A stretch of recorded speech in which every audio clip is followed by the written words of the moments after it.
Sejam bem-vindos novamente aqui no curso de Bombeiro Civil.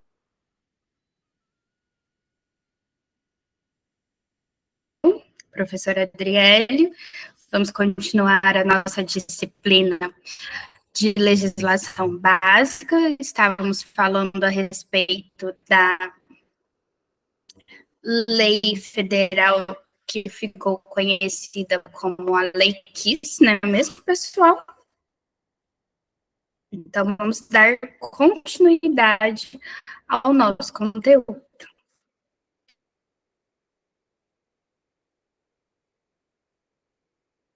Vou estar compartilhando aqui a tela com vocês agora, tá bom?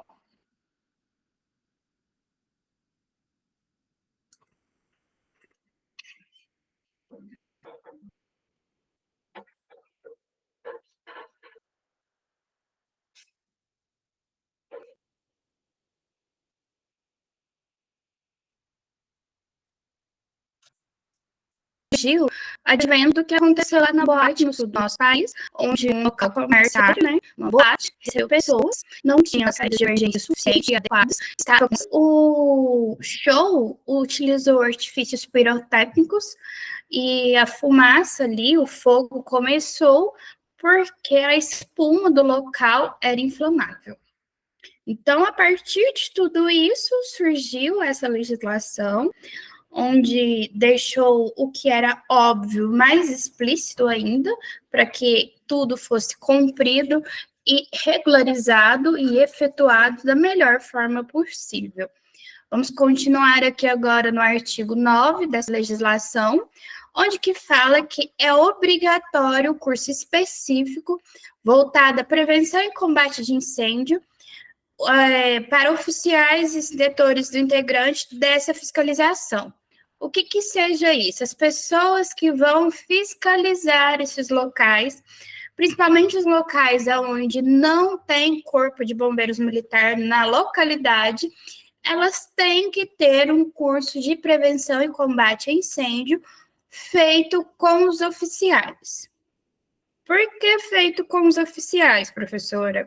Porque feito com os oficiais, elas verão o avançado, verão técnicas ali expostas por eles, terão medidas expostas por eles, para que assim eles tenham uma visão bem técnica sobre o assunto e possam fiscalizar desde pequenos a maiores detalhes.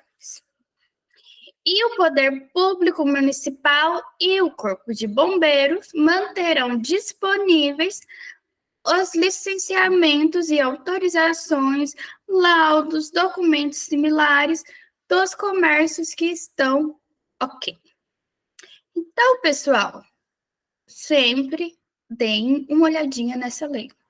Veja só o tanto que ela é importante para a profissão de vocês. Por que eu dou essas paradinhas para falar aqui enquanto estamos fazendo essa gravação? Quando eu dou essa paradinha, é porque é um assunto que você tem que anotar aí no seu caderno, que tem que ter importância. Faz um destaque, vê os pontos principais. Então, sempre que a professora dá essa paradinha, é tipo, opa, liguei a minha lanterna, a minha luz e vou verificar isso com mais detalhes. Não esqueçam dessa dica. As obrigações estabelecidas nesse caput também se aplicam a trâmites administrativos, resultados de vistorias e os comércios que contarem com sítios eletrônicos são sites, tá, pessoal?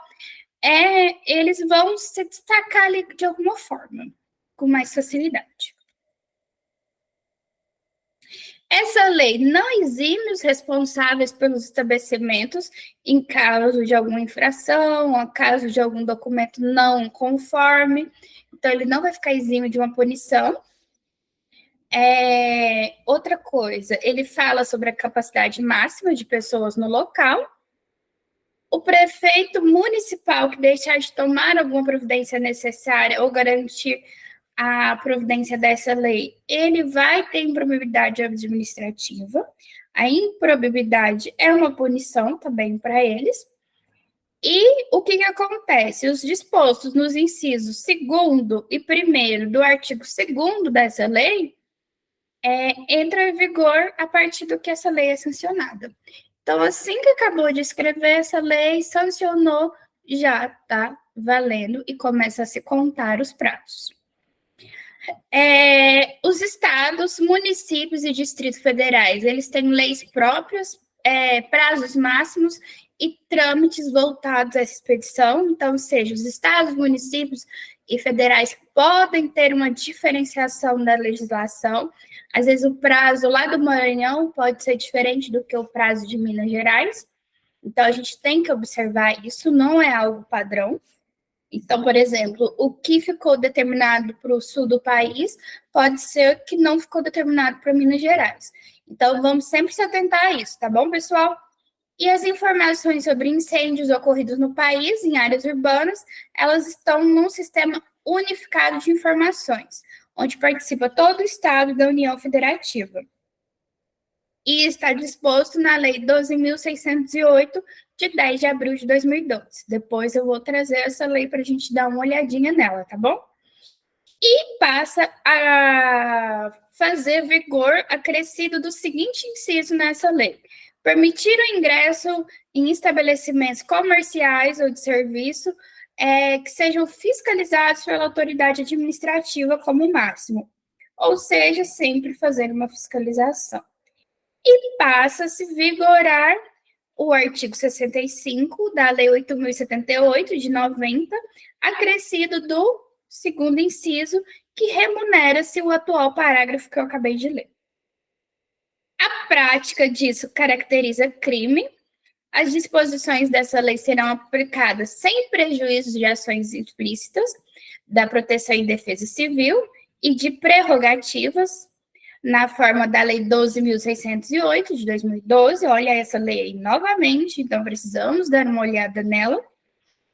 E fala-se sobre os engenheiros e arquitetos que fiscalizarão o local e exigirão que o comerciário apresente o projeto arquitetônico, e nos projetos interarquitetônicos tem que ter o cálculo estrutural das instalações prediais, urbanização, cargo do profissional que assinou, tudo isso. E se a edificação estiver sujeita a um projeto de incêndio, também tem que ser fiscalizada. As medidas, elas têm que ter uma uniformização. O que é essa uniformização? Elas têm que estar padronizadas. Agora, hoje, o que eu trouxe para vocês, pessoal? Eu trouxe uma outra lei que já vai falar sobre acidente de trabalho. Vamos supor que você está numa empresa e você cuida também da parte de segurança do trabalho, que dependendo, que lembra que eu falei que for uma empresa que não tenha uma parte de segurança do trabalho, pode ficar a cargo do bombeiro civil cuidar disso. Então, é por isso que eu trouxe isso daqui para vocês hoje. E ela é a Lei 8.213 de 91, que fala sobre acidente de trabalho. Fazendo um link lá com a segurança do trabalho, o acidente do trabalho, vamos ter o conceito prevencionista e o conceito previdencialista. Lembrando que aqui nessa lei está exposto o previdencialista, que fala que ocorre pelo exercício de trabalho a serviço de uma empresa ou um empregador doméstico, e nisso pode provocar lesão ou perturbação, causando morte, redução permanente ou temporária, incapacitando o trabalhador. Nos incisos que vamos falar aqui mais adiante, começando pelo 1, fala-se que o profissional que está na empresa, o seu empregador, ele tem que ser responsável por administrar medidas coletivas de proteção e saúde. Se a empresa não cumprir as normas estabelecidas nessa lei, ela está sujeita a multa. É dever da empresa prestar informações ao empregador sobre os riscos no qual ele está exposto. O Ministério do Trabalho e da Previdência Social vai fiscalizar e os sindicatos que são atuantes também podem fiscalizar, lembrando que o Ministério da Previdência Social e dos sindicatos, ele pode multar a empresa. Olha a paradinha. Ministério do Trabalho e da Previdência Social e sindicatos podem multar as empresas, porque eles vão querer que isso daqui seja fielmente feitos. Fazendo um adendo aqui para vocês entenderem mais ou menos. O colaborador, ele sofreu um acidente de trabalho. A gente tem que fazer 4 cópias da CAT. E num sindicato atuante, a gente leva essa CAT para o sindicato. Ele carimba essa CAT. Então, tá aí algo que a gente tem que atuar sempre em parceria com o sindicato. E por isso que os sindicatos fiscalizam se aquela empresa está tendo muito acidente ou não. Considera-se também acidente de trabalho as seguintes prerrogativas que falamos: a doença profissional e a doença do trabalho. Doença profissional é desencadeada pelo exercício do trabalho. Exemplo, o mecânico, ele desenvolveu um problema na coluna devido ao carregar muito peso. Então, é uma doença profissional. Agora, ali próximo ao mecânico, tem uma sala administrativa, que ela não usa os devidos equipamentos de proteção individual. Devido a isso, ela veio adquirir uma surdez. Então, é uma doença do trabalho, é aquela doença terceira. Devido a um fator externo, ela aconteceu um acidente. E não são consideradas doenças do trabalho. A doença degenerativa, tipo artrite, artrose, aquelas doenças mais corporais, um problema de coluna hereditário, defeitos hereditários, é inerente ao grupo etário. O que é inerente ao grupo etário? Ao modo que vamos envelhecendo, pessoal, o nosso corpo perde a capacidade. Ou seja, se hoje eu tenho 31 anos, eu não escuto da mesma forma que escutava quando eu tinha 18 anos. Então, eu não posso falar que isso é uma doença do trabalho.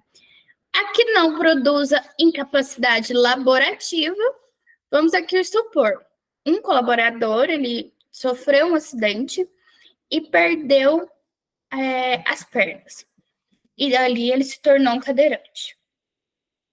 Só que a empresa quer que ele continue trabalhando. Só que ele vai trabalhar num serviço administrativo. Ele vai fazer uso das mãos dele agora. Então, isso aí não tem impedido ele de trabalhar. Então, ele não pode falar que ele tem uma doença do trabalho. Doenças endêmicas. As endêmicas vêm aí. Aedes aegypti, Covid, tudo que vem vírus e bactérias. Salvo a comprovação de exposição, então não são consideradas doenças do trabalho. E em casos onde encontra-se doenças que não estão excluídas no que eu acabei de falar, são doenças do trabalho. E para efeito da lei, também são acidentes do trabalho, ou acidente que está ligado a uma causa única, que contribuiu diretamente para a morte do segurado ou redução perda. Vamos supor, ele tomou um choque, nesse choque já veio o falecimento direto, mas ele lembrando que ele tomou choque no trabalho, gente. Estamos falando do trabalho. Então já é. O acidente sofrido em horário de trabalho em consequências de ato de agressão, ofensas físicas, atos de imprudência ou negligência, mesmo que o colaborador seja imprudente ou negligente, ele pode ter sofrido seu acidente de trabalho.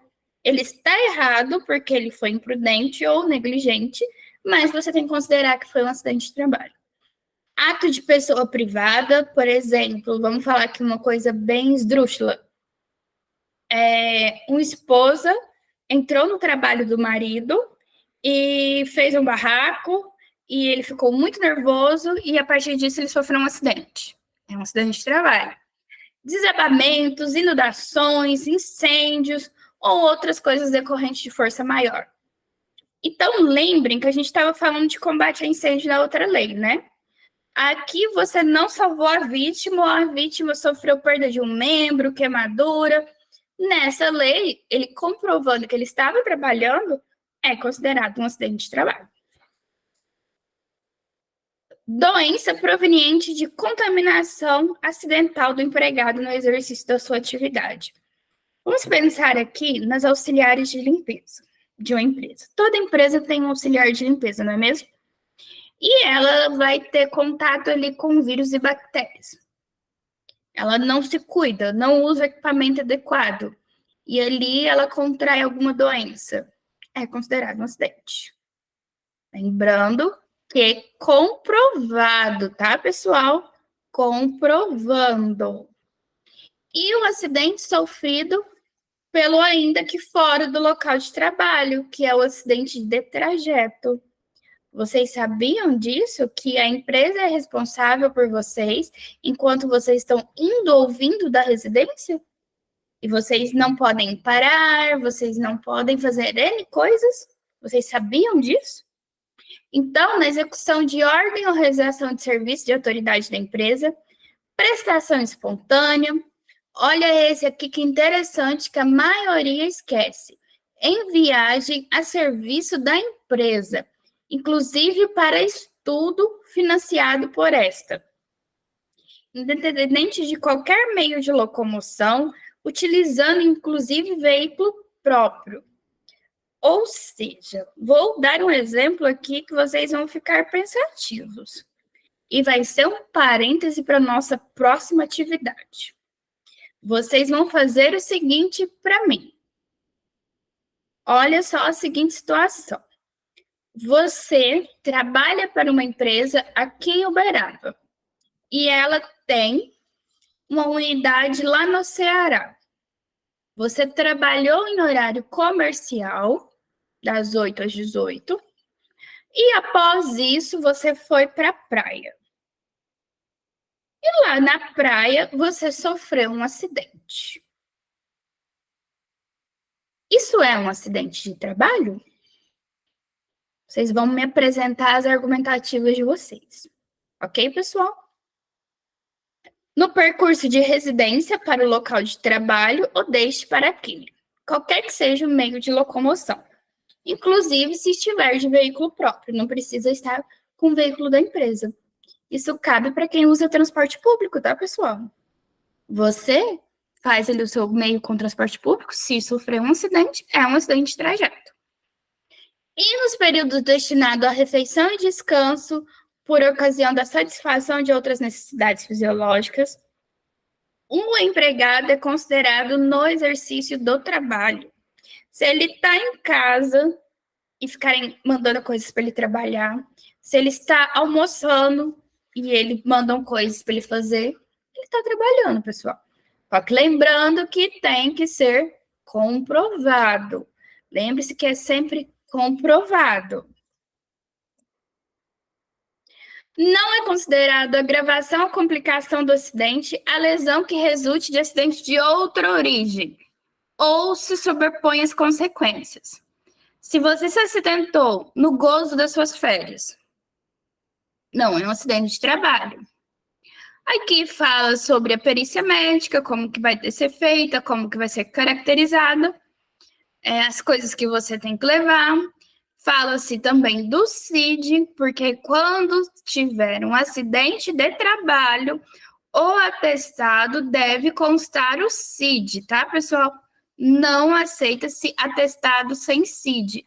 Até porque você vai ter que abrir a CAT, e lá na CAT, mesmo hoje em dia com o E-Social, você precisa colocar o CID, porque o CID fala a lesão que você teve. Então, o CID é de extrema importância. A perícia médica, quando demonstrada a inexistência do nexo causal, a pessoa volta a trabalhar. E a empresa ou empregador doméstico, olha só as domésticas tendo vez, porque muitas legislações não falavam sobre elas, poderão fazer o requerimento da não aplicação do nexo epidemiológico. Caberá recurso do patrão, com efeito suspensivo, ou não. da Previdência Social. O que é esse recurso epidemiológico? Essa profissão é uma profissão que lida muito com vírus e bactérias e ela pode estar exposta ali a doenças venéreas, né, gente? Então, ela fazendo a comprovação disso, ela pode caber um recurso para ela. A empresa ou empregador doméstico vão comunicar o acidente à Previdência Social até o primeiro dia útil seguinte. Deve comunicar à empresa também, por isso que a CAT é aberta até o primeiro dia útil, sob pena de multa. A multa pode chegar até um salário. Então, gente, não adianta você abrir uma CAT depois, porque vai falar assim, mas eu já abri tantas CATs e não me aconteceram nada. Você pode ser multado e ela chegar ali de surpresa, a multa. E aí, você não pode nem contestar, porque você está errado. Então, o dono ali, o acidente de trabalho, o que ocorreu, ele tem que levar a cópia fiel, então é a cópia original, do atestado, da CAT, mais algumas N outras coisas que são pedidos que cabe ao RH falar para o colaborador. Na falta de comunicação da empresa, o próprio acidentado ou dependente pode abrir a CAT, até mesmo o sindicato pode abrir. Se ele for uma pessoa sindicalizada, é só ele ir lá e ele pode fazer isso. Então, não exime, não é uma responsabilidade somente da empresa. E os sindicatos e as outras entidades representativas poderão acompanhar a pessoa até a Previdência Social, se quiserem. A multa disso é aplicada até um salário mínimo, como vocês viram, e considera-se como dia do acidente, no caso de doença profissional ou do trabalho, a data de início da incapacidade laborativa. Então, vamos supor para vocês. Vamos aqui fazer um exemplo. Você fez ali vários exames médicos, tudo, até aí, então não está laudando. Aí no dia 25 de dezembro, saiu o seu atestado falando com a lesão, com a sua incapacidade. Então, é a partir de 25 de dezembro que você está incapacitado para o INSS. Entenderam? Então, é desse jeito que funciona essa norma. Aqui a gente fala o que é a comunicação de acidente de trabalho, a famosa CAT. Ela é um documento que a empresa deve preencher com a finalidade de levar à Previdência Social quando ocorre seu acidente, típico ou de trajeto. Toda vez que falarem típico, é o que aconteceu na empresa, tá, gente? Ela é obrigatória preencher e ela também faz um controle estatístico dos acidentes de trabalho. Que faz esse controle estatístico, gente? A partir disso, gera-se a FAAP, que é o fator acidental previdenciário, que vai ali ter mais impostos nessa empresa. Se a empresa tem muitos acidentes, mais imposto. Se ela tem menos acidentes, menos impostos.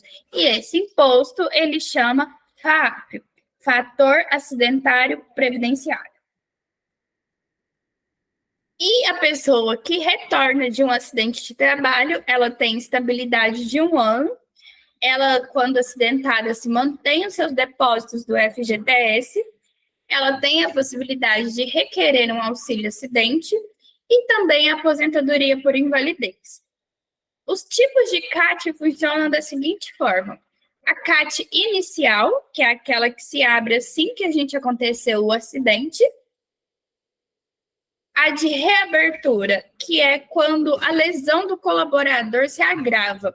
Se a lesão do colaborador se agrava devido ao acidente, você faz uma CAT de reabertura e a CAT de comunicação de óbito. Faleceu o funcionário, você abre uma CAT de comunicação de óbito.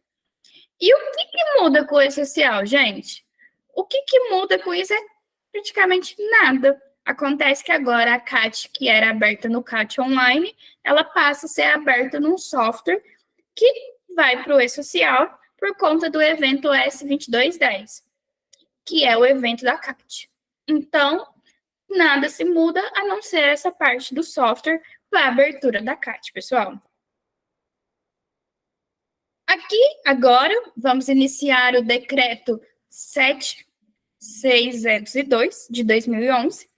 Ela fala sobre a Política Nacional de Segurança e Saúde no Trabalho, que promove a saúde e melhoria da qualidade de vida do trabalhador que teve ali algum acidente ou algum dano da saúde.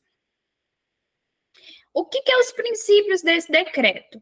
A universalidade, o que é isso? A padronização, prevenção, precedência de ações de promoção, diálogo e integralidade.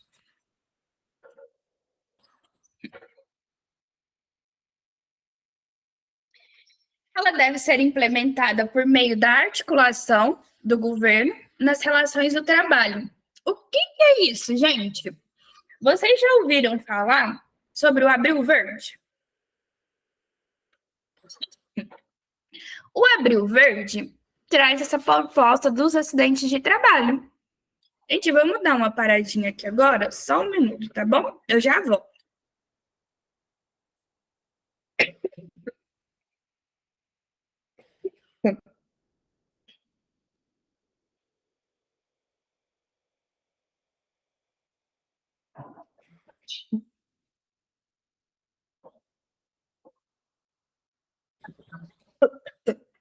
Ai.